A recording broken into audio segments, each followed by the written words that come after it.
Hello friends, welcome to my Shivadi logs channels. Please friends, ಯಾರ್ಯಾರು ನೋಡ್ತಾ ಇದ್ದೀರಾ ಸಬ್ಸ್ಕ್ರೈಬ್ ಮಾಡಿಕೊಂಡು ಲೈಕ್, ಶೇರು, ಕಮೆಂಟ್ ಮಾಡೋದನ್ನು ಮರಿಬೇಡಿ. ಹಾಗೆ ಪಕ್ಕದಲ್ಲಿರೋ ಬೆಲ್ ಬಟನ್ನ ಕ್ಲಿಕ್ ಮಾಡಿ, ನನ್ನೆಲ್ಲ ವೀಡಿಯೋ ನೋಟಿಫಿಕೇಷನ್ ನಿಮಗೆ ಬರುತ್ತೆ. ಫ್ರೆಂಡ್ಸ್, ಇವತ್ತು ಶುಕ್ರವಾರ, ಸೊ ಹಾಗಾಗಿ ದೋಸೆ ಮಾಡಿದ್ದೆ ಬೆಳಿಗ್ಗೆ ಟಿಫನ್ಗೆ ಅಂತ ಹೇಳ್ಬಿಟ್ಟು ನೋಡಿ. ದೋಸೆ ಎಲ್ಲ ಮಾಡಿಕೊಂಡು, ಅಂದರೆ ಹುಡುಗರೆಲ್ಲ ನನ್ನ ಮಕ್ಕಳು ಸ್ಕೂಲ್ಗೆ ಹೋಗ್ತಾರಲ್ಲ, ಅವ್ರಿಗೆಲ್ಲ ಟಿಫನ್ ಎಲ್ಲ ರೆಡಿ ಆಗಬೇಕು ಬೆಳಿಗ್ಗೆ. ಅದಕ್ಕೋಸ್ಕರ ಸ್ವಲ್ಪ ಮಸಾಲೆ ದೋಸೆ ಥರ ಮಾಡೋಣ ಅಂತ ಹೇಳ್ಬಿಟ್ಟು ದೋಸೆ ಮಾಡಿಕೊಂಡು, ಅಂದರೆ ದೋಸೆಗೆ ಕೆಂಪು ಚಟ್ನಿ, ಆಲೂಗಡ್ಡೆ ಪಲ್ಯ ತುಂಬ ಚೆನ್ನಾಗಿರುತ್ತೆ ಅಲ್ವಾ. ಸೊ ಹಾಗಾಗಿ ಮಾಡಿದೆ ನೋಡಿ. ನಿಮಗೂ ಯಾರಾದರೂ ಇದ್ರದ್ದು ರೆಸಿಪಿ ಬೇಕು ಅಂತಂದರೆ ಕಮೆಂಟ್ ಮಾಡಿ ಹೇಳಿ ಫ್ರೆಂಡ್ಸ್, ಶೇರ್ ಮಾಡೋಣ. ನೋಡಿ ಹೇಗೆ ಬಂದಿದೆ, ಮನೇಲೇ ಸುಲಭವಾಗಿ ಯಾವ ಥರ ನಾವು ಮಸಾಲೆ ದೋಸೆನ ಮಾಡ್ಕೋಬೋದು ಅಂತ ನೋಡ್ಕೊಳ್ಳಿ. ಹಾಗೆ ಅವತ್ತು ಸಾಯಂಕಾಲ ಅಂದರೆ ಸ್ವಲ್ಪ ಕಾರ್ತಿಕ್ ಮಾಸ ಇನ್ನೂ ಲಾಸ್ಟ್ ಅಲ್ವಾ, ಅದಕ್ಕೋಸ್ಕರ ನಾವು ಮಹದೇಶ್ವರನ ದೇವಸ್ಥಾನಕ್ಕೆ ಹೋಗ್ತೀವಿ. ಹಾಗಾಗಿ ಅದು ಅಲ್ಲಿ ಅಂದರೆ ದೀಪೋತ್ಸವ ಮಾಡ್ತಾಯಿದ್ರು. ಎಲ್ಲರೂ ದೀಪ ಹಚ್ಚೋದಕ್ಕೆ ಅಂತ ಹೇಳ್ಬಿಟ್ಟು ರೆಡಿ ಮಾಡಿಕೊಂಡು, ದೀಪನೂ ಅಷ್ಟೇ ಚೆನ್ನಾಗಿ ಹಚ್ಚೋಣ ಅಂತ ಹೇಳ್ಬಿಟ್ಟು ಎಲ್ಲ ಕೆಳಗಡೆ ಜೋಡಿಸ್ತಾ ಇದ್ದಾರೆ ನೋಡಿ. ತುಂಬ ಚೆನ್ನಾಗಿದೆ. ಅಂದರೆ ಮಹಾಮಂಗಳಾರತಿ ಅಷ್ಟೊತ್ತಲ್ಲಿ ದೀಪ ಹಚ್ತಾರೆ, ಅದಕ್ಕೆಲ್ಲ ರೆಡಿ ಮಾಡ್ಕೊತಾ ಇದ್ದಾರೆ. ಇದು ಮೈಸೂರಲ್ಲಿ ಸಿಟಿ ಒಳಗಡೆ ಇರೋದು ಮಹದೇಶ್ವರ ದೇವಸ್ಥಾನ. ನೋಡಿ ಯಾವ ಥರ ಎಲ್ಲ ಮಾಡ್ಕೊಂಡಿದ್ದಾರೆ ದೇವಸ್ಥಾನ. ಇದು ಎಂಟ್ರೆನ್ಸ್ ದೊಡ್ಡದು ಬಾಗಿಲು, ಮತ್ತು ಅಲ್ಲೂ ಅಷ್ಟೇ ಲೈಟ್ಸ್ ಎಲ್ಲ ಬಿಟ್ಟು ಅಲಂಕಾರ ಚೆನ್ನಾಗಿ ಮಾಡಿದರು. ಚೆನ್ನಾಗಿತ್ತು ನೋಡೋದಕ್ಕೂ. ಯಾರು ಮೈಸೂರಿನವರೇ ಯಾರಾದರೂ ಇದ್ದರು ಈ ದೇವಸ್ಥಾನ ಗೊತ್ತಾ ಕಮೆಂಟ್ ಮಾಡಿ ತಿಳಿಸಿ.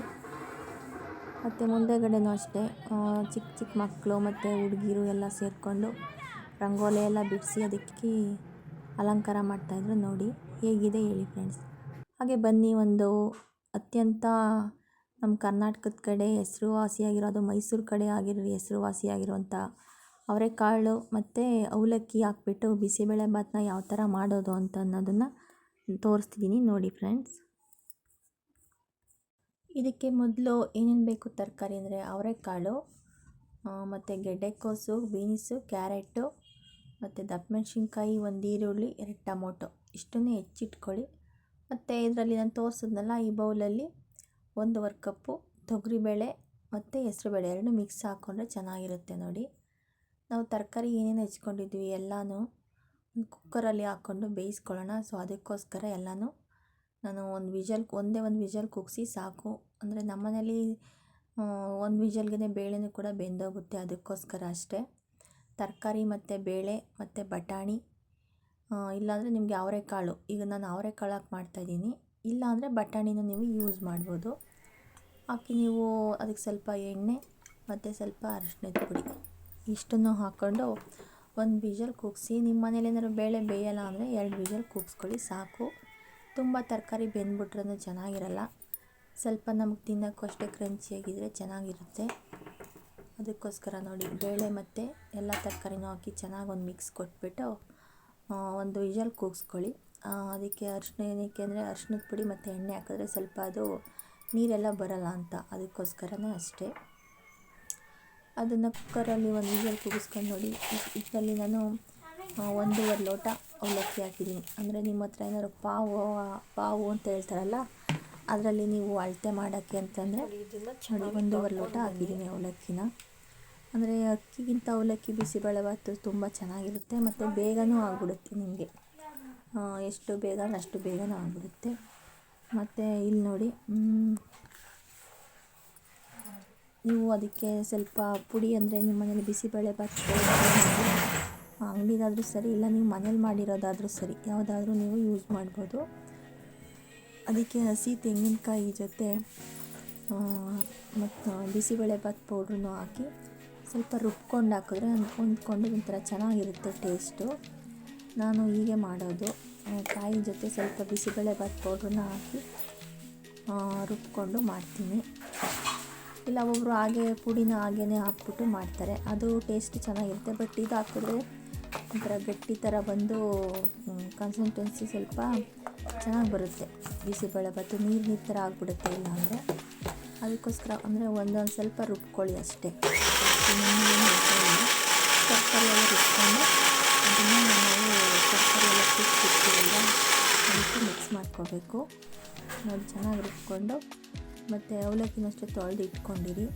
ನೋಡಿ ನಾನು ತರಕಾರಿ ಮತ್ತು ಬೇಳೆ ಎಲ್ಲನೂ ಬೇರೆ ಇದು ಅಂದರೆ ಅದು ಅಲ್ಲಿ ಸ್ವಲ್ಪ ಅದು ಈ ಕುಕ್ಕರೇ ದೊಡ್ಡದು ಇತ್ತು, ಅದು ಪಾತ್ರೆ ಅಂತಂದರೆ ಬೇರೆ ಪಾತ್ರೆಗೆ ಹಾಕ್ಕೊಂಡಿದ್ದೀನಿ ಅಷ್ಟೇ. ಅದರಲ್ಲೇ ಮಾಡ್ಕೊಬೋದು. ನಾನು ಅದು ಚಿಕ್ಕದು ಅಲ್ವಾ ಅಂತ ಕುಕ್ಕರು ಸ್ವಲ್ಪ ಸಾಲಲ್ಲ ಅಂದ್ಬಿಟ್ಟು ದೊಡ್ಡ ಪಾತ್ರೆಗೆ ಹಾಕ್ಕೊಂಡಿದ್ದೀನಿ. ಬೇಳೆ ಮತ್ತು ತರಕಾರಿ ನೋಡಿ ಕುದೀತಾ ಇದೆ. ಅದಕ್ಕೆ ನಾವು ಇವಾಗ ಕಾಯಿ ಮತ್ತು ಬಿಸಿಬೇಳೆಭಾತ್ ಪೌಡ್ರ್ ಎರಡನ್ನೂ ಹಾಕಿ ರುಬ್ಕೊಂಡಿದ್ವಿ ಅಲ್ವಾ, ಅದನ್ನು ಹಾಕಿ ಮಿಕ್ಸ್ ಮಾಡ್ಕೊಬೇಕು. ನೀವು ಬೇರೆ ಪಾತ್ರೆಗೆ ಹಾಕ್ಕೊಂಡು ನೀವೇನು ರುಬ್ಕೊಂಡಿರ್ತೀರೋ ಅದನ್ನು ಹಾಕಿ ಮಿಕ್ಸ್ ಮಾಡ್ಕೊಳ್ಳಿ. ಮತ್ತು ಸ್ವಲ್ಪ ಅಂದರೆ ಒಂದು ಸ್ವಲ್ಪ ಹುಣಸೆ ಹಣ್ಣನ್ನು ಅಷ್ಟೇ ನೆನೆ ಹಾಕ್ಕೊಂಡು ಇಟ್ಕೊಂಡಿರಿ. ಅದರ ರಸನೂ ಕೂಡ ಇದಕ್ಕೆ ಹಾಕಬೇಕಾಗುತ್ತೆ. ಅಂದರೆ ನೀವೇನಾದ್ರು ಬೇಳೆ ಬೆಂದಿಲ್ಲ ಅಂದರೆ ಬೇಕಾದರೆ ನೀವು ಹೊರಗಡೆ ತೆಗಿತೀರಲ್ವ, ಆಗಲೇ ಒಂದು ಸ್ವಲ್ಪ ಬೇಯಿಸಿ ಚೆನ್ನಾಗಿ. ಬೇಳೆ ಬಂದಷ್ಟು ಚೆನ್ನಾಗಿರುತ್ತೆ, ಇಲ್ಲಾಂದರೆ ನೀರು ಬಿಟ್ಕೊಂಡ್ಬಿಡುತ್ತೆ, ಅದಕ್ಕೋಸ್ಕರ ಅಷ್ಟೇ. ಇವಾಗ ನೋಡಿ ಬೇಯ್ತಾ ಇದೆ ಅಲ್ವಾ, ಇದಕ್ಕೆ ಅವಲಕ್ಕಿ ಹಾಕಿ ಸೇರಿಸಿ. ಏಕೆಂದರೆ ಸ್ವಲ್ಪ ಅವಲಕ್ಕಿ ರಸ ಎಲ್ಲ ಇಟ್ಕೊಳ್ಳುತ್ತೆ ಚೆನ್ನಾಗಿ, ಅದಕ್ಕೋಸ್ಕರ ಅಷ್ಟೇ. ಅವಲಕ್ಕಿನ ಒಂದು ಸಲ ತೊಳ್ಕೊಂಡು ಇಟ್ಕೊಂಡಿದ್ದಾರೆ, ಜಾಸ್ತಿ ನೆನೆಸ್ಬೇಡಿ, ಮುದ್ದೆ ಥರ ಆಗಿಬಿಡುತ್ತೆ.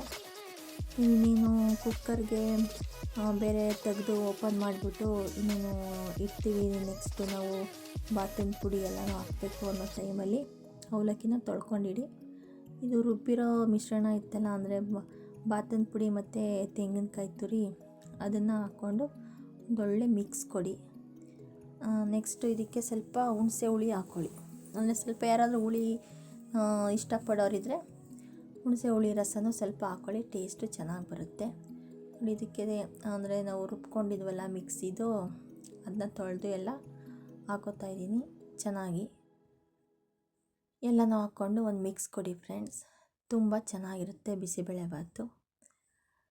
ನಿಮಗೆ ಯಾರಿಗಾದರೂ ಈ ಬಿಸಿಬೇಳೆಭಾತು ಒಂದು ಸಲ ಟ್ರೈ ಮಾಡಿ ನೋಡಿ, ಹೇಗೆ ಬಂತು ಅಂತ ಕಮೆಂಟ್ ಮಾಡಿ ತಿಳಿಸಿ ಫ್ರೆಂಡ್ಸ್. ಚೆನ್ನಾಗಿರುತ್ತೆ ಟೇಸ್ಟ್ ಅಂತೂ.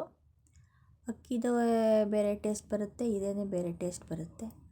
ಹಾಗೆ ನಾವು ಕಾಯಿ ರುಬ್ಕೊಂಡಿರೋದಲ್ದೇ ಇದಕ್ಕೆ ಸ್ವಲ್ಪ ಒಣಕೊಬ್ಬರಿ ಇರುತ್ತಲ್ವ, ಅದನ್ನು ತುರ್ಕೊಂಡು ಹಾಕ್ಕೊಳ್ಳಿ. ಏಕೆಂದರೆ ನಾವು ಬಿಸಿಬೇಳೆಭಾತ್ ತಿನ್ನಬೇಕಾದ್ರೆ ಮಧ್ಯದಲ್ಲಿ ಬಾಯಿಗೆ ಸಿಕ್ಕಿದ್ರೆ ಕೊಬ್ಬರಿ ತುರಿ ಚೆನ್ನಾಗಿರುತ್ತೆ ಟೇಸ್ಟು. ನೆಕ್ಸ್ಟ್ ಇದಕ್ಕೆ ಸ್ವಲ್ಪ ಉಪ್ಪು ಹಾಕ್ಕೋಬೇಕು. ಅಂದರೆ ನಮ್ಮ ಟೇಸ್ಟು ನಿಮ್ಗೆ ಗೊತ್ತಿರುತ್ತೆ ಎಷ್ಟು ಬೇಕು ನಿಮಗೆ ಟೇಸ್ಟ್ಗೆ ಉಪ್ಪು ಹಾಕ್ಕೋಬೇಕು ಅಂತ. ಉಪ್ಪು ಹಾಕ್ಕೊಳ್ಳಿ ಮತ್ತು ಹುಣಸೆ ಹಣ್ಣಿನ ರಸನೂ ಹಾಕ್ಕೊಳ್ಳಿ. ಹಾಕ್ಕೊಂಡು ಅದಕ್ಕೆ ನಿಮಗೇನಾದರೂ ಬೇಕು ಅಂತಂದರೆ ಸ್ವಲ್ಪ ಸಿಹಿ ಇಷ್ಟಪಡೋರು ಸ್ವಲ್ಪ ಬೆಲ್ಲನೂ ಹಾಕ್ಕೋಬೋದು ಬಿಸಿಬೇಳೆಭಾತ್ಗೆ. ನಿಮಗೂ ಗೊತ್ತು ಹೋಟೆಲ್ ಕಡೆಯಲ್ಲೆಲ್ಲ ಬೆಲ್ಲ ಅಂದರೆ ಸಿಹಿ ಇರುತ್ತೆ ಸ್ವಲ್ಪ ಬಿಸಿಬೇಳೆಭಾತು. ಹಾಗಾಗಿ ನಿಮಗೂ ಯಾರು ಇಷ್ಟಪಡ್ತೀರಾ ಅಂದರೆ ಸ್ವಲ್ಪ ಬೆಲ್ಲನೂ ಹಾಕ್ಕೊಳ್ಳಿ, ಚೆನ್ನಾಗಿರುತ್ತೆ. ಹಾಗೆ ಎಲ್ಲ ಮಿಕ್ಸ್ ಮಾಡಿದ್ಮೇಲೆ ಒಂದು ಚೆನ್ನಾಗಿ ಮಿಕ್ಸ್ ಮಾಡಿ ಎಲ್ಲ ಹೊಂದ್ಕೊಂಡಾದ್ಮೇಲೆ ಅದಕ್ಕೆ ಸಪ್ರೇಟು ಒಗ್ಗರಣೆ ಹಾಕಬೇಕು. ಸೊ ಹಾಗಾಗಿ ನೀವು ಅದನ್ನು ಬೇರೆ ಶಿಫ್ಟ್ ಮಾಡಿಕೊಂಡು ನೀವು ಅದಕ್ಕೆ ಒಗ್ಗರಣೆಗೆ ಸ್ವಲ್ಪ ಎಣ್ಣೆ ಮತ್ತು ಅದಕ್ಕೆ ಸಾಸಿವೆ ಮತ್ತು ಕಡಲೆಬೇಳೆ, ನಿಮಗೇನಾದ್ರು ಬೇಕು ಅಂದರೆ ಕಡಲೆಕಾಯಿ ಬೀಜನೂ ಹಾಕ್ಕೊಳ್ಳಿ ಮತ್ತು ಒಣಮೆಣ್ಸಿನ್ಕಾಯಿ ಹಾಕ್ಕೊಳ್ಳಿ. ಅದಕ್ಕೇ ನಾವು ದಪ್ಪಮೆಣ್ಸಿನ್ಕಾಯಿನ ಒಗ್ಗರಣೆಗೆ ಹಾಕ್ಬಿಟ್ಟು ಅದರಲ್ಲಿ ಹುರಿದ್ಬಿಟ್ಟು ಹಾಕಿದ್ರೆ ಚೆನ್ನಾಗಿರುತ್ತೆ. ಸೊ ಅದಕ್ಕೆ ಸ್ವಲ್ಪ ಕರಿಬೇವಿನ ಸೊಪ್ಪು ಮತ್ತು ಇದು ದಪ್ಪಮೆಣ್ಸಿನ್ಕಾಯಿ ಹಾಕ್ತಿರೋದು ಒಗ್ಗರಣೆಲಿ ಹುರಿದ್ಬಿಟ್ಟು ನಾವು ಬೇರೆ ಹಾಕಿದ್ರೆ ಅದು ಒಗ್ಗರಣೆಲೆ ಬೆಂದ್ಕೊಳ್ಳುತ್ತೆ. ದಪ್ಪಮೆಣ್ಸಿನ್ಕಾಯಿ ಏನು ಬೇಯಿಸೋ ಅವಶ್ಯಕತೆ ಇರಲ್ಲ ಅದನ್ನು. ಸೊ ಹಾಗಾಗಿ ನಾವು ಒಗ್ಗರಣೆಗೆ ಹಾಕ್ಬಿಟ್ಟು ಅದಕ್ಕೆ ಇಂಗು ಮತ್ತು ಎಲ್ಲನೂ ಮಿಕ್ಸ್ ಮಾಡಿಬಿಟ್ಟು ನೀವು ಬಿಸಿಬೇಳೆಭಾತ್ ಮಾಡಿರ್ತೀರಲ್ವ, ಅದಕ್ಕೆ ಈ ಒಗ್ಗರಣೆ ಮಿಕ್ಸ್ನ ಕೊಡಿ. ತುಂಬ ಅಂದರೆ ತುಂಬ ಚೆನ್ನಾಗಿ ಬಂದಿರುತ್ತೆ. ಲಾಸ್ಟಲ್ಲಿ ಒಗ್ಗರಣೆ ಹಾಕಿ ನಾವು ಅದನ್ನು ತಿನ್ನೋ ಮಜಾನೇ ಬೇರೆ, ಚೆನ್ನಾಗಿರುತ್ತೆ. ಅದು ಒಳ್ಳೆ ಆರಾಮ ಬಂದಿರುತ್ತೆ. ಮತ್ತು ನೋಡಿ ಈಗ ಬಿಸಿಬೇಳೆಭಾತು ರೆಡಿಯಾಗಿದೆ. ಈ ಥರ ಯಾರ್ಯಾರು ಮಾಡ್ತೀರಾ ಅಂತ ನನಗೂ ಕಮೆಂಟ್ ಮಾಡಿ ತಿಳಿಸಿ ಫ್ರೆಂಡ್ಸ್. ಮತ್ತು ಬಿಸಿಬೇಳೆಭಾತ್ ಯಾರ್ಯಾರಿಗೆ ಇಷ್ಟ ಆಗುತ್ತೆ ಅಂತ ಅಂದ್ಬಿಟ್ಟು ಹೇಳಿ. ನೋಡಿ ಯಾವ ಥರ ಬಂದಿದೆ ಅಂದ್ಬಿಟ್ಟು. ನೋಡಿ ಬಿಸಿಬೇಳೆಭಾತ್ ಇವಾಗ ರೆಡಿಯಾಗಿದೆ. ಎಲ್ಲನೂ ಒಂದು ಸಲ ಚೆನ್ನಾಗಿ ಮಿಕ್ಸ್ ಮಾಡಿ, ಮತ್ತೆ ಕುದಿಸೋ ಅವಶ್ಯಕತೆ ಇರಲ್ಲ, ಯಾಕೆಂದರೆ ಆಗಲೇ ಎಲ್ಲ ಬೆಂದಿರುತ್ತೆ ಅಲ್ವಾ, ಅದಕ್ಕೋಸ್ಕರ ಏನು ಕುದಿಸೋದು ಬೇಡ. ಒಗ್ಗರಣೆ ಎಲ್ಲ ಮಿಕ್ಸ್ ಮಾಡಿಬಿಟ್ಟು ಈಗ ನೀವು ಬಿಸಿಬೇಳೆಭಾತನ್ನ ಸರ್ವ್ ಮಾಡೋದಕ್ಕೆ ರೆಡಿಯಾಗಿದೆ. ನೋಡಿ ಫ್ರೆಂಡ್ಸ್, ಬಿಸಿಬೇಳೆಭಾತನ್ನ ಚಟ್ನಿ ಮತ್ತು ಬೂಂದಿ ಖಾರ ಅಂತಲ್ಲ ಅದ್ರ ಜೊತೆಗೆ ತಗೊಳ್ಳಿ. ಈಗ ದಿನಕ್ಕೊಂದು ಗಾದೆ ಮಾತು ಅಂತ. ಏನಪ್ಪ ಅಂದರೆ, ಹಲ್ಲಿರೋ ತನಕ ಊಟ, ಕಣ್ಣಿರೋ ತನಕ ನೋಟ. Thank you friends.